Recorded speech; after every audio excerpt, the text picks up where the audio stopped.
Jim Joyce. It's Wednesday Hey, again. where do I we find you? Barcelona? yeah, Barcelona? yeah, the Barcelona. And then I'm off, I think, in 2 weeks to US, and then March. Yep. Marine and I think, spending most of the month in US. Let's see, I don't know. Okay.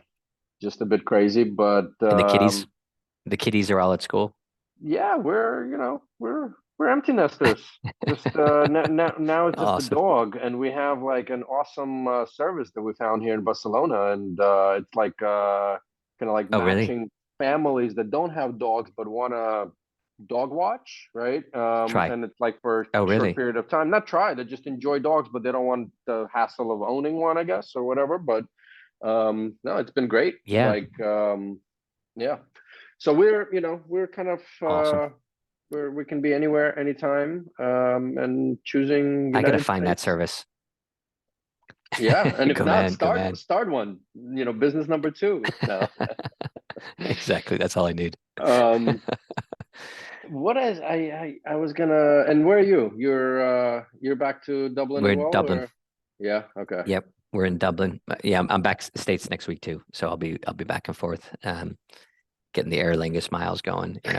So how do you feel like what's the vibe right now? So you're in the thick of things, the We digital are. health We're scene as I see the DTX. I saw your summary from the DTX podcast with Chandana. Uh, that was good. yeah. I was just listening to it this morning. Good. I You haven't even know, posted yet. I think it was released. So today it's going to compete between the DTX podcast and the shot, because we're kind of releasing sort of both today, right. which, probably wasn't wise, because, the shot is going to take all the listeners. But yeah, so in the midst of that, in the midst of, fundraising, in the midst of client onboarding, in the midst of, I mean, you know the Yeah, deal. So. yeah, I got it. Anywho, Cool. we actually have a great guest who I personally have not met, so I think this is going to be maybe not the first, but in single digits, Right, for sure. I don't know if right. you've met her, but I'm going to let Naomi in. Um, Awesome. and Naomi and I kind of were stalking each other on social media. And since I wear the ex Pharma, and Naomi runs a Pharma accelerator, I thought it was very appropriate to take me back in time, kind of zoom back 3.5, 4 years ago. And Naomi, good to meet you. I was just telling Jim before we let you in that you're I think maybe the second, maybe third person on this podcast that I've never met in life. But I don't know if the two of you have met or not. W- Well, you were in the Health Beacon offices ages ago. I'm pretty sure of it in Boston with Health That's Excel. entirely possible. Yes, there was a whole like lifetime before COVID happened, and then we all became little squares. And I'm sure Eugene, we've probably been at the same conferences, maybe pre-COVID. I don't know, but I certainly know your name and you too, Jim. So it's the Be here. Thank you for having me. Yep. No, Welcome to the shot. pleasure. And this was designed as an intervention for Jim and I when COVID hit. And we both needed a stage. So welcome to the shot stage, and for our millions of listeners and viewers, take us through your life journey, whichever way you want. Naomi, tell us everything about you. Um, How'd you get here? yeah. great. I love telling that story because there's lots of twists and turns. So first of all, I would just want to say thanks again to both of you for having me. It's a real pleasure and an honor. So I'll start my journey with college. I studied chemistry. I went to graduate school. I got a PhD in material science engineering from MIT. I don't do that anymore. But when I graduated, I was working for a small startup. Actually, I was employee number 4 in Square back before it looked the way it looks now. And I was doing, technical research, but I was very intrigued by the conversation that our little startup, which was in the portable linear accelerator technology field, was having with Boston Scientific. And I thought, oh, this is interesting. This is like some business, to this research and science world also. Um, I then moved out to California for my husband's job, and I had the chance to get involved with a startup being spun out of Stanford School of Medicine. And it was a startup in the what we would call today the digital health space. It was a tool to help doctors answer questions they had at the course of treating patients. And I thought, now this is really cool, using technology to help patients and doctors. And I think I found my calling at that point. I went on to work with a series of early stage startups in Silicon Valley, did some advising, work with venture capitalists, and then was actually hired into Kaiser Permanente, where I became their first vice president of innovation and advanced technology. And the mission of our team was really to identify emerging technology outside of Kaiser and to bring it in. And I worked with doctors, nurses, technologists. I actually helped launch Kaiser's telehealth strategy. This was a long time ago, but something I'm proud to have had a hand in. So we'll just say it was pre-COVID, right? No, this was so pre-COVID. Yeah. Well, this was the 1990s. Okay, this was early 2000s, but it was very pre-COVID. Who do you think if you were to put yourself, who are you more empathetic to, the Kaiser people trying to find the innovation or the innovator trying to get into Kaiser? Oh, it's nearly impossible to get into Kaiser. So we were helping to open a portal there. Okay. And, the doctors and nurses, they were super excited with the technology they were bringing. We had, internal champions. So it was a very successful program. And I was very happy to be part of getting that off the ground. So then I relocated again for my husband's job, this time back to the East Coast. And then I had the honor and privilege of being hired as the first chief innovation officer at Boston Children's Hospital. And there our remit was very, very different. It was about really enhancing the innovation culture and helping doctors and nurses test and develop the ideas that they had. So we had a digital innovation laboratory, we had a fund, and we're working at, again, sort of the enterprise level with things like telehealth and also at the grassroots level. And really wonderful to build a program and to help build tools for doctors and patients. I was actually recruited from Boston Children's Hospital by Biogen. They wanted somebody to come over and help with their innovation beyond the molecule strategy. And I thought this sounded fun. I'd been in healthcare already for, 12, 15 years, and I didn't have to relocate for this job. So easy peasy, right? Well, I showed up at Biogen and I was in for quite a rude surprise. I could not understand what was going on in that organization. It wasn't because Biogen was so disorganized, it's because I'd never been in pharma before and I didn't understand the language. I didn't understand how the company was organized. There was clinical this and medical that, and they meant completely different things, whereas in the hospital, they meant the same thing. It's the acronym game, right? The acronym game. Oh my gosh, Yep. Yes. So I think it literally took me 6 months to begin to feel comfortable there and understand what was going on. I did really come to appreciate the potential for digital health to transform pharma, to bring new value to patients that are on therapy, but also to help with the drug discovery, drug development, the commercialization process, the whole piece. So when I left Biogen, I actually set up my own consulting firm, and my goal was to help big pharma, embrace digital health. So I was working with big pharma on their digital health strategies, and I was working with and sitting in meetings where startups were coming to pitch pharma. And I noticed another phenomenon. I would see a startup with a great solution that would solve a problem that pharma had, get them in the same room and think, okay, great, this is going to be a match made in heaven. And somehow these two groups would fail to connect. They would just sort of talk past each other and nothing for the most part would happen. And that's where I came to appreciate what I now call the pharma startup gap, which is a fundamentally different way of doing business that digital health startups and big pharma have. And it has to do with very much the language and all those acronyms, but also very different cultures, different appetites for risk, different orientation toward regulation, very different speeds and timings, resources. I mean, the list is long, but these are basically groups that operate in very different universes. And it was sort of the recognition that there's a pharma startup gap that needs to be closed, which was the motivation for launching PharmStars. We are the only digital health accelerator for startups that want to focus on pharma, that is attempting to bridge that pharma startup gap. So that's how I got from there to here. Wow. And how many startups you're bringing startups in, or how many are you working with? So the way the program works is we bring 10 startups in at a time into a cohort around a theme. We're on to our fourth theme now. And we work with each cohort of startups, those 10 startups, for 10 weeks. We put them through a program that we call Pharma U, which is short for Pharma University. And we basically teach them all the things that I wish I had known when I was starting at Biogen. So we teach them sort of Pharma 101, everything they need to know about like pharma versus biotech and small molecule versus biologics. But we get into a full discussion of how drugs are developed. We then teach them how the pharmaceutical companies are organized. What are all the jobs that get done?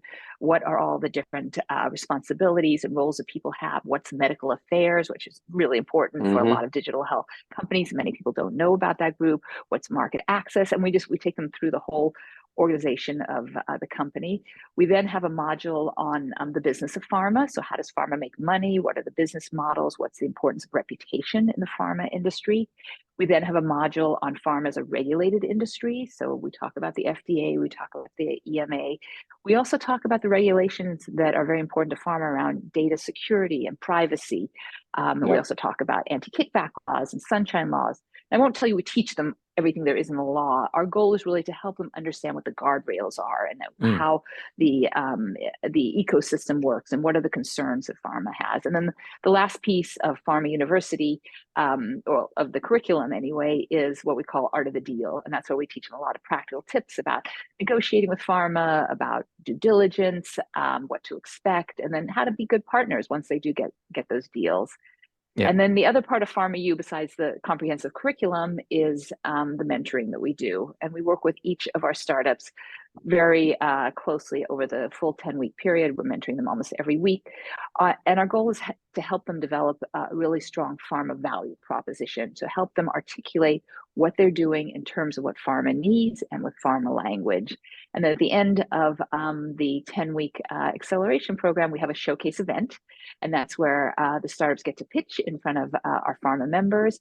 On day 1 and day 2 and 3, they sit down to one-on-one meetings that have been prearranged with our pharma members so they can start basically having those serious conversations that they all want to have. Wow. And where have you been our whole life? Yeah, I was gonna say. I think all I've been doing is what you talked about. I don't think I was as organized as you described it. And it keeps going, right, Jim? Like it just, I mean, there's new acronyms coming up all the time. You know, MLR is just one of them, right? Eugene, you'll like this. We actually play bingo. We give out the acronym list. Oh my God. I think we've got 80 or 90. And then we tell them while we're teaching you, keep track of what you're hearing, and we give them bingo cards and they play bingo. And it's another way to sort of reinforce that link. We have a lot of fun in class. I mean, it's run like a university class, and there's work and homework and... I think, Naomi, you can put this up on like Amazon.com and it'll be a hot seller, like the farmer acronyms game, like an Uno or whatever. I think there's a market for it. But anyway, how do you guys? I'm actually curious. How do you define the themes, right? Because you actually mentioned that you have kind of pharma. I don't know, sponsors. However, you clients. I don't know how you call members. Members. Yeah. Members. But the theme definition. Right. So the themes basically are what are of interest to our members, and they help us shape and choose the themes for each cohort. We're on our fourth cohort now. Our first one was innovations in clinical trials. Our second was innovations in neurological disease. The one in the fall of 2022, our third one was innovation in real world evidence. And now we're doing innovations in women's health or health equity. And so these are topics that our members care a lot about. They are very interested in working with digital health startups in these areas. And so, we want to bring them startups that they want to engage with. Yep. And do you take an equity stake, like a kind of Y Combinator style? We don't. Okay. We just charge a nominal tuition. The value that the startups get is way in excess of what they pay in tuition. We think, though, they have to have some skin in the game, so nobody comes to the program for free, because that doesn't motivate them properly. But our model today is really based on our pharma membership. Our pharma members have priority access to our startups. We also do some work with them to close the pharma startup gap and what we call executive ed, where we help them understand startups a little better. And they also work collaboratively, peer-to-peer across the member organizations to talk about what works and what doesn't in terms of motivating and moving a big organization forward and getting them to engage in around digital health innovation. And what's the secret? What is the secret? I don't know that there's a secret. I think then you won't need the 10-week program, Jim. Come on. Right. Everyone right. still needs a 10-week program. No, what I say is we're focused on, education, understanding, the partners, and communication and relationship buildings. I mean, I think these are things that you would want in any relationship Sure. that's going to be successful, but we really tailor it to what pharma needs to know about startups and what startups need to know about pharma, and then we continue to sort of play matchmaker and try to bring them together. And what do you think? Like when I talked to, sorry, Eugene, I was getting excited. No, talking go pharma ahead. here. Go ahead. I know, same. People talk a lot about, so like both of everyone on the call here, I was a long time pharmaceutical executive before I went and did the startup thing. There's this concept of like you can almost like smell, or it's like ephemeral, like you can sense a pharmaceutical person in the room. There's this feeling, right? Like or that's the folklore. You can kind of see him, and there's kind of there's a little bit of swagger or confidence in their position that they have, or there's a level of technical knowledge. You have a great kind of scientific background. There might be that, or just exposure to talk about that. There's a language of that. Do you believe that? And and how do you help the company? Do you think the companies need to get beyond that?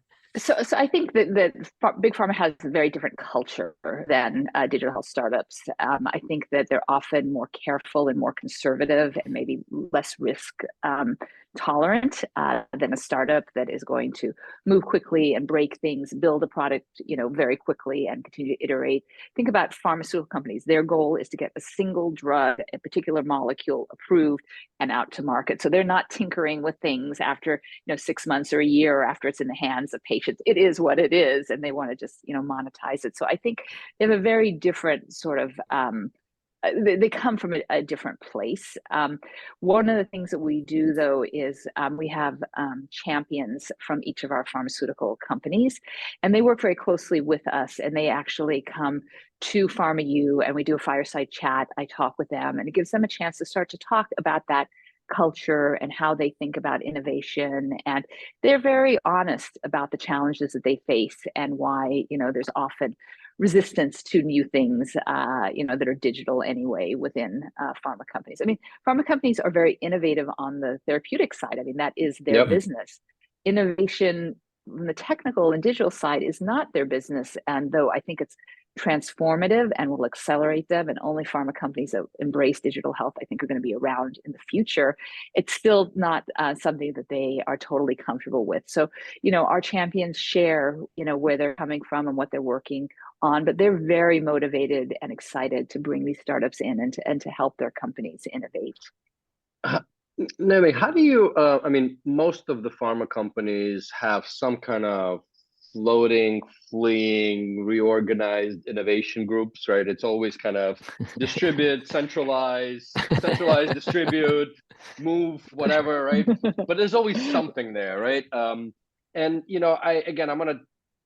I'm gonna put my old hat on. Like when I would talk to the startups, I always kind of said that my challenge was never, or our challenge as a team was never really finding startups, right? Like it was actually the inside and that soft landing into the organization and across the whole value chain of a very complex organizations, really, right? Like country, global, P&L, budgets, regional, And now you as PharmStars as an external partner, right? You really need to have those, really, really, really strong champions that takes time to build also.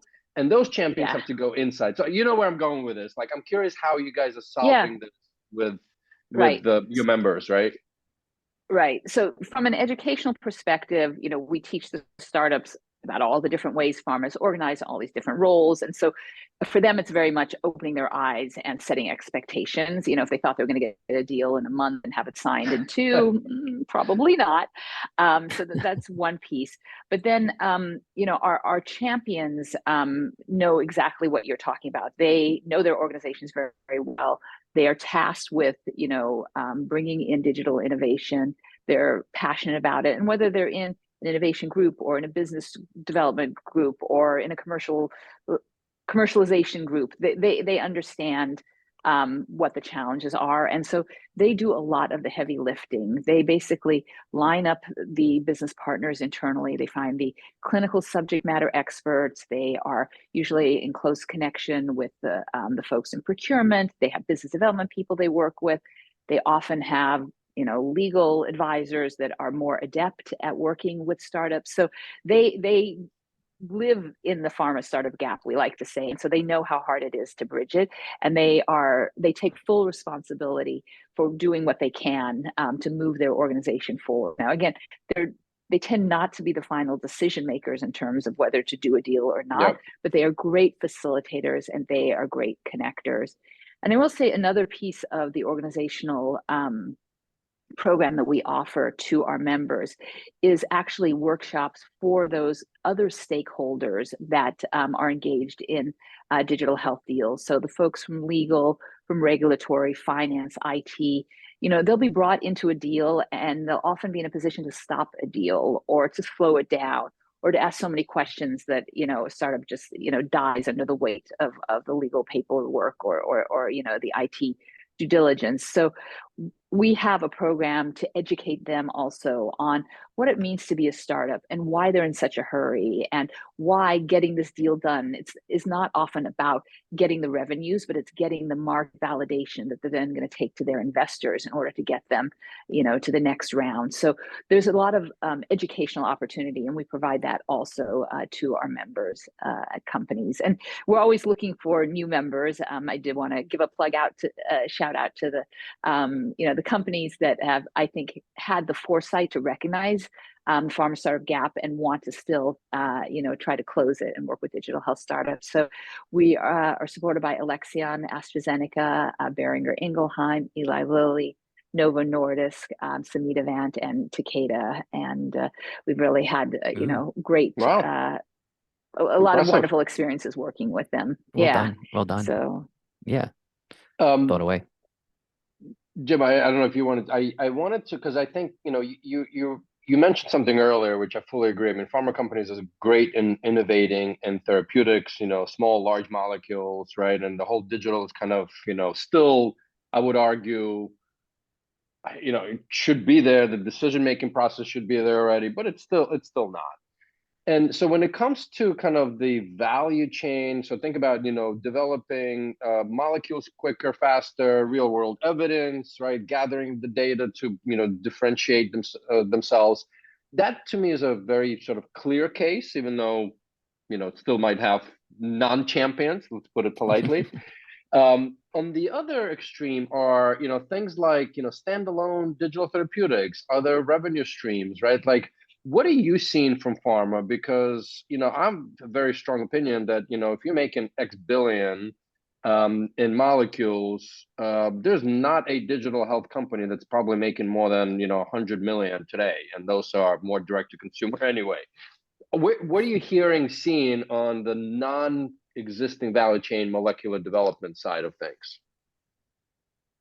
Yeah, so I definitely agree with you that the things that pharma can take action with most quickly is anything that will help them with their clinical trials. If you can save them time, if you can save them money, if you can help diversify, the participants in clinical trials, they're very interested in that. So that's great for all of those, tools and all of those solutions. I think there's a pretty good appetite also for solutions that bring value to patients, whether they are patient engagement platforms or diagnostics that can help patients, understand their disease more quickly, get on therapy. Obviously, medication adherence, everyone, and compliance, everyone loves those. Mm-hmm. Those are I don't think we've quite solved that problem yet.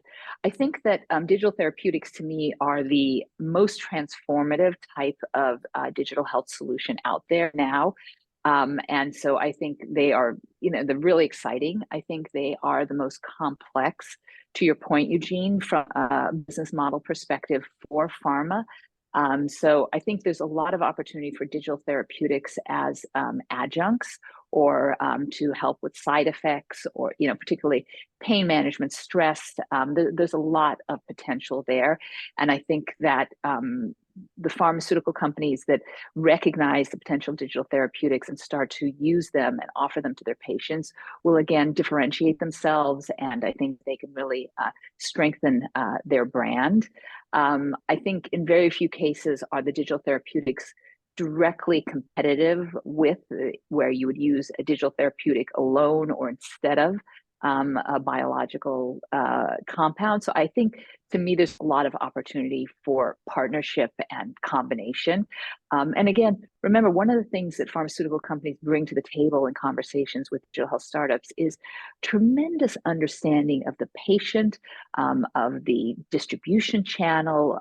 They have tremendous connections with doctors. So they can be phenomenal partners to a digital health startup. Building those things from scratch is a really heavy lift. So I'm very positive about all the potential for partnerships between digital health startups of all types and pharma companies. And if you were talking to, if say Eugene or I were a Fortune, whatever, not Fortune 500, that's not the word, a top 5 pharmaceutical company right now, we're the CEOs, we were joint CEOs of one of the big pharma companies. How would you advise us to organize to best address bringing digital tools in? Wait, it's a great question. Naomi, I'm so sorry. I want to interject one quick thing. Are we co-CEOs of the same company, Jim, or different companies, just like CEOs? I'm gonna let you guys work that out. Okay? I'm not agreeing to the first one. All right. Wait. I thought we were co-CEOs. All right, fine. We're already throwing the. Okay, so we're co-CEOs. Yep. How would you advise us to bring? And you guys already get it. I think that's the good news. And I think a lot of the, CEOs of pharma companies are getting it or have got it already, that digital is transformative. I think that there's a need to recognize that there's many opportunities with digital and not just sort of conflate them, but to give each of them the resources and the time and the staffing that they need. So obviously there's a whole digitization opportunity to just move forward and, use less paper. I think there's a whole, sort of digital media and digital marketing opportunity, and that needs to be supported, with the commercialization group. But then I think there's also a need for digital tools to help them accomplish their sort of, I'll call everyday activities. So as we were talking about the development of drugs, the discovery and development of drugs, how do we do that better? How do we do that faster?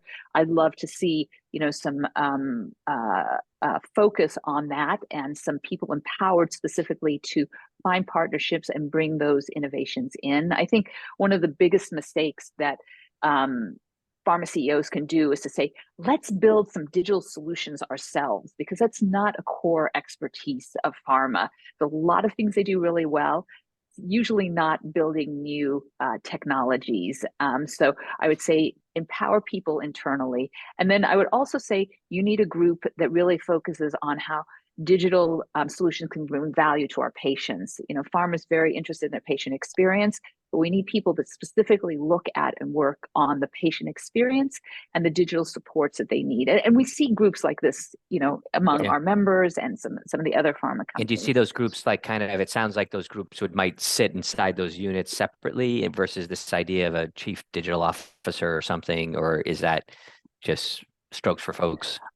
I think everyone has to figure out what organizational structure works best for them. I think at the end of the day, it's about empowering people. It's about removing, barriers and providing resources. I think what the CEO, you guys as CEO have to do is make sure to let everyone in the organization know that digital is a priority, and saying, no, we want to keep doing it the old-fashioned way isn't an option. And I think that's one of the most important roles that CEOs one of the most important stances they can take to catalyze their company and get them moving in the digital revolution.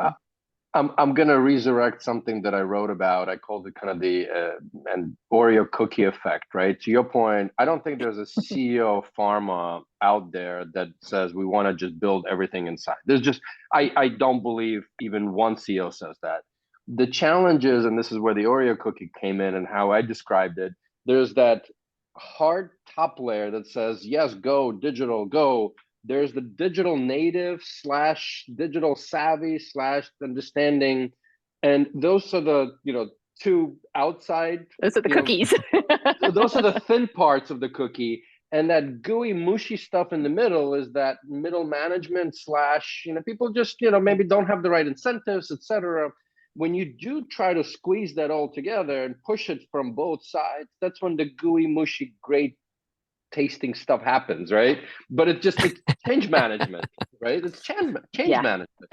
So. That's exactly right. It's change management, and it has a lot to do with the acceptance or the creation of a culture around innovation. This goes back to my experience at Boston Children's and Kaiser, where we want to introduce innovative technologies, but it's not enough to just focus on the technologies alone. You need to actually make sure that you have a culture and that you have people that actually want to embrace innovation. And then the question becomes, well, why might people not want to embrace innovation? Well, there's fear, there's lack of motivation, they're not incentivized. But I think that there's a lot you can do, with leadership to address those issues. But there's also things that you can do culturally to get people excited around educating them, exposing them to what innovation can do for them. There's a lot you can do around providing resources so that people that do want to innovate can run fast, and then they can bring the rest of their colleagues along. And there's also a lot you can do around sort of celebrating your successes and making it comfortable to fail, because that's a big part of innovation. So I think, there's opportunities to continue to enhance the culture within that mushy middle to make them more comfortable with this new type of innovation, because we are talking about change management, moving the focus from just therapeutics to digital, or digital and drugs together. So I think it is an organizational challenge, but I think there's a lot of pharma companies that are on the right track. Excellent. Yep. Before we get to Jim's kind of famous last question of every episode, I'd love to, because I think it's interesting, right? Because a lot of the stuff that you described, that where, to your point, pharma is focusing, because we haven't solved anything from optimizing clinical trials to the good old medication adherence. At the end of the day, it's around behavior change, and no tool or box will ultimately do it. You need support around it. Health coaching. Maybe there's one that I know that might do it, but anyway, I guess where I'm curious how you see your relationship with the members as they evolve, as pharma evolves, and what do you see the quote unquote future of pharma, right? I mean, I know we're beyond the prediction time frame. That's usually end of the year. We're in the beginning, but what are you seeing? What are your thoughts on the future of pharma? So long term, I'm very optimistic. I think pharma is going to get it. I don't want them going away. We all need their drugs. So, it's an industry that's here to stay. I do think that there's a potential for some shakeouts. I think there will be stronger pharma and weaker pharma. And I do think that digital is something that will help differentiate pharma. And I think one of the exciting things is just patients really appreciate digital solutions that bring more value to them. And I think that that's a great way to build loyalty and to keep patients on therapy and keep patients connected to particular manufacturers or, drug developers. So I think that we're going to see pharma that are strong in digital get stronger and capture more market share.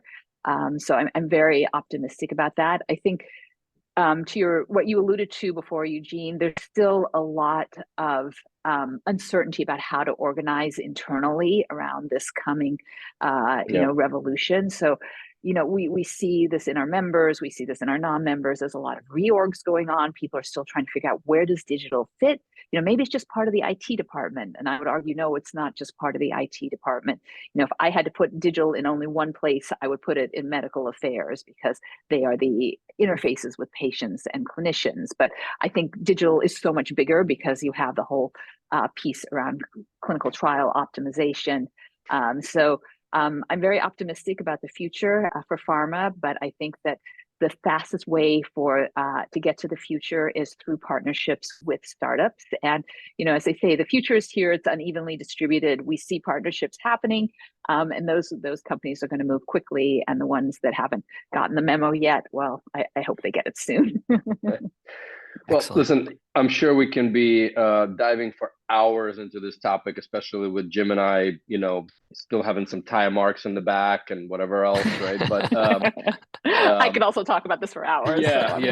Exactly. So we'll do that at one of the next conferences or something over dinner or drinks. But let's go to Jim's last question. Okay, so Naomi, picture yourself walking through Kendall Square on a snowy day. You're having memories of the time that you moved to California, and you're wishing it was a little sunnier than it was at the moment. And walking out of one of these kind of startup ecosystem incubators that must exist all over the place is this dynamic woman who walks up to you and says, "Naomi, you're like, I've followed your career. I've been watching everything you've done. And I had graduated from MIT, and I had worked in Boston Children's, and I had been involved in big health systems, and I've come up with the most brilliant idea of efficiently introducing kind of equitable digital health engagement solutions into but I need pharma companies to back me in doing it." And you looked at the kind of younger version or of yourself, and you say, what's the one piece of advice you would give her? Be patient. Working with pharma takes time. I guess the other piece that I think she already knows this is take risks. I mean, I'm a big risk taker. I have my whole career. Every physician practice I've had has been a new position that's been undefined. So that's a piece of advice that I give to everyone, because I think without risk, there's no reward. And related to that, as someone who works in innovation, you can't be afraid of failure. It has to just be a learning opportunity. So, the patience is something that everyone needs, but I think if you're going to innovate, then you need to take risks and don't worry about falling down. Just get up and keep going, and figure you're smarter for having learned something through the process. Amazing. Awesome. I know we usually end here, but I just realized I had one other question. Are you actually done with this cohort and applications? Have you selected, or are you in the midst of it? What's the plug here? Great question. Yeah, so sorry. We've closed. We were no longer receiving applications. We had a great response from 14 countries around the world, because we are a virtual accelerator. So we are now reading through them. There's some amazing startups. It's gonna be hard to just select 10, but the cohort will launch in March. We'll have our showcase event in May, and then by June we'll be calling for applications again for our fall cohort, because we do run 2 cohorts a year. So stay tuned, join our mailing list, pharmstars.com. We are very excited about transforming the industry and closing the pharma startup gap. Fantastic. Awesome. Thank you so much, Naomi, for making the time, and I'm sure we'll talk soon. Over and out. Oh, it's a pleasure talking with both of you. Thank you so much for having me.